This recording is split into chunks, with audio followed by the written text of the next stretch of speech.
Day. For heaven's sake, how the world I ever got here, I don't know. But here I am, and you all are helping me celebrate it and helping me understand what real love is. Thank you.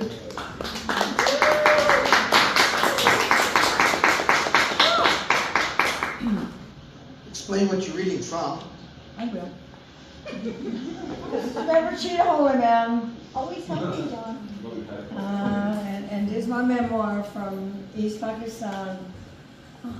It is quite 100 years ago. It's long enough. And I'm going to read you the chapter of Never Cheat a Holy Man. Don't worry, it's not very long. If I can see the words today. I had felt very, very sad when we first went to East Pakistan because it's such a desperately poor country. And all I was seeing was poverty and disease and little sick children. And I didn't see any joy. I didn't see any happiness. And I was quite depressed. And I was sitting in my sunroom, I think crying, when one of my house helpers came and he saw me. And he said, "Ma'am, how can I help you? Can I get you nimble pani, which is limeade?" And I said, "No, that isn't going to help me. I'm very sad because this country is so desperate. I have so much. I have so much in my life. And I come here and people have nothing, and I feel ashamed, and I want to help, and no, I can't help, and I'm just sad." And so he said, "Oh no, you're wrong. People in the country, we have happiness, we have love, we have life. I need to show you." And so he said, "There's a country fair coming soon, and we will go. I will take you to the country fair." So we did go to the country fair, and it was wonderful. I had a great time. There's a little story in here about it, things that happened, like losing my salary. That wasn't too comfortable. Anyway, this is a little after thing that happened, from which I wrote "Never Cheat a Holy Man." Koba is the person who helped me.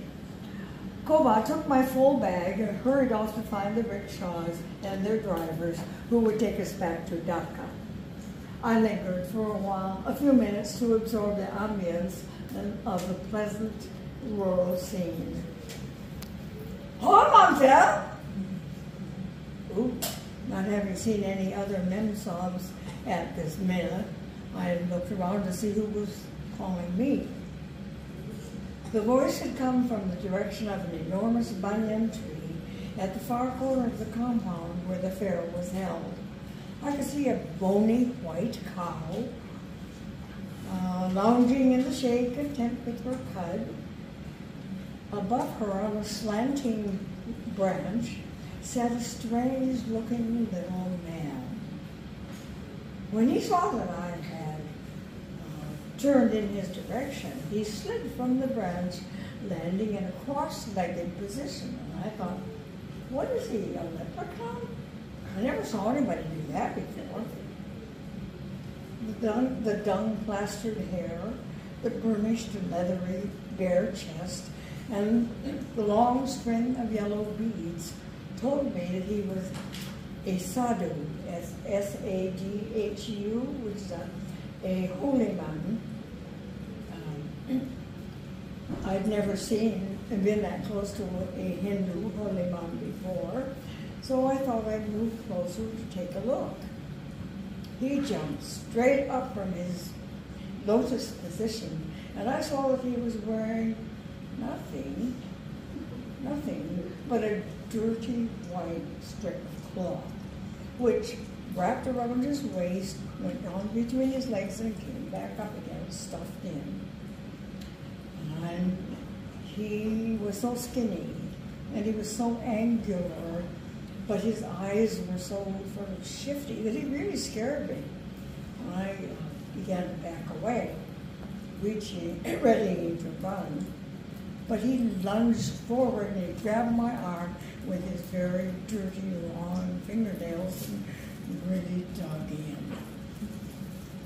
Come now, Mensa, I give you blessings. He pulled me over to a pail of milk, sat next to the cow. Unlike the body language, his voice was gentle and soothing. Well, he is a holy man, and I suppose a blessing in any man's religion is a good thing, so I'm probably going to be okay. So on that, I stopped resisting, and he released his grip. Mensa want a blessing? Small blessing? Big blessing? He asked, leaning close to my face. Oh, any blessing, any blessing will be just fine, thank you, I said, praying that my blessing would come in the guise of kobad. The sadhu dipped his hand into the milk bucket and began to sprinkle holy milk onto the ovate leaves of the branches that he could reach. And as he shook off the milk, his voice rose and fell in a sing-song manner all around the tree, dipping and shaking and chanting until I felt overfull with his blessings. Slowly, I backed away, calling my thanks softly so as not to disturb his concentration. Oh, Mensa! Oh, the very loud voice was such a little man, I thought. He reached toward me, his arm upheld, fully outstretched, palm upright and shaking. Oh, I'm supposed to be paying for these blessings. And of course they were the full dose. But I spent all money at the ladies' stalls at the Manila. Kokat has a bag that has the gifts in it. I can't even give him a gift. In desperation, I clawed through my little coin purse, just in case, and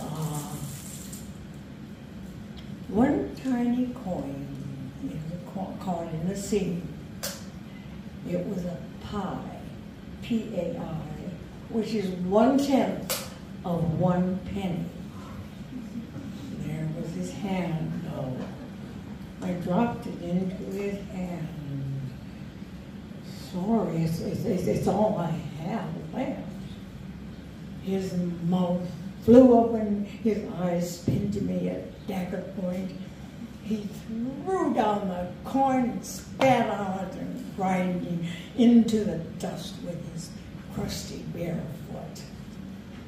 He began to mutter something that was surely profane as he turned his back on me and marched away toward the tree. I hurried off as fast as I could go in my swaddling and sorry. The sound of his high chant, loud and angry, followed me across the meadow. Now that I was safely away, I dared to turn for one last look.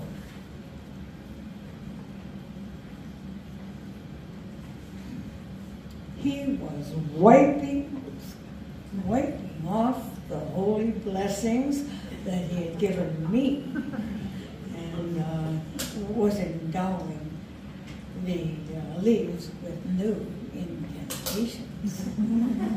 Cobalt and I were probably lucky to get home safely.